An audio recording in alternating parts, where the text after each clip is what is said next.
König kennen, nämlich das Au wie Auto. Dieser besteht genau wie das Ei aus 2 Buchstaben, nämlich dem A und dem U. Die Buchstaben schauen wir uns dann gleich gemeinsam an. Jetzt möchte ich dir aber zunächst einmal zeigen, wie das Au klingt. Ich habe im Vorfeld auch überlegt, um welches Tier denn es in der Geschichte gehen könnte, und eingefallen sind mir nur 2. Geht es um den Auerhahn oder um eine Auster? Das sind diese schwarzen Muscheln, die man auch essen kann. Wenn man im Mittelmeer am Urlaub ist, in Italien oder Kroatien, dann gibt es manchmal Austern zu essen.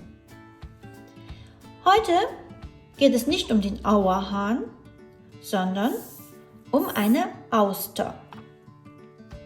Und unsere Auster heute, die heißt Aurelia. Aurelia, die kleine Auster.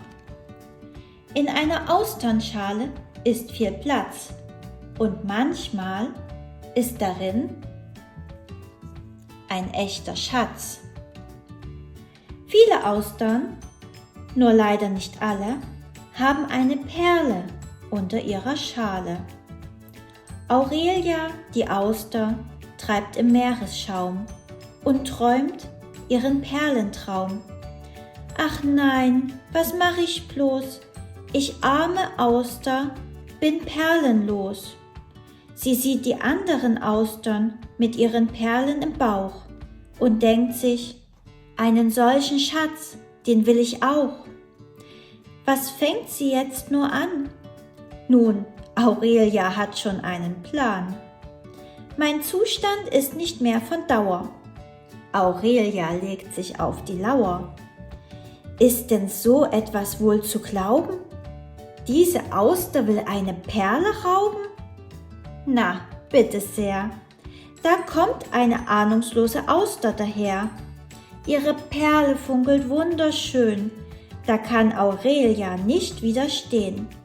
Sie schleicht sich heimlich an. Vielleicht kommt sie so an die Perle heran. Es fehlt nur noch ein kleines Stück. Auf einmal macht es Klick. Aurelia hat kein Glück. Der Überfall hat nicht geklappt. Die Austernschale ist blitzschnell zugeschnappt. Ha, ruft die andere Auster und lacht. Das hast du dir wohl so gedacht. Du sollst es doch wohl besser wissen, dass Austern sich bei Gefahr verschließen. Das war wohl nichts mit dem Perlenraub. Aurelia macht sich lieber aus dem Staub. Sie beginnt langsam zu kapieren, so ein Plan kann gar nicht funktionieren. Ich könnte auch einen Schatz beschützen und kein Gauner könnte ihn stibitzen. Ich weiß, dass ich das kann. Nur, wie komme ich an einen Schatz heran? Ha, ruft sie dann. Ich weiß es jetzt und zwar genau. Ich bin zwar perlenlos, aber dafür schlau. Aurelia schwimmt fort im Meeresschaum und erfüllt sich ihren Perlentraum. Schon bald kehrt sie zurück und strahlt vor lauter Glück. Ihre Schale öffnet sich, die anderen Austern glauben's nicht. Es funkelt und glitzert wunderschön. Einen solchen Schatz haben sie noch nie gesehen. Hast du das etwa alles geklaut? Ach was, eigentlich bin ich doch eine ehrliche Haut. Ich muss den Schatz auch gar nicht selbst besitzen. Ich will ihn ja bloß beschützen. Viele andere hier im Meer vertrauen mir ihre Schätze an, sodass ich darauf aufpassen kann. Also arbeite ich, stellt euch vor, als echter Austernbanktresor.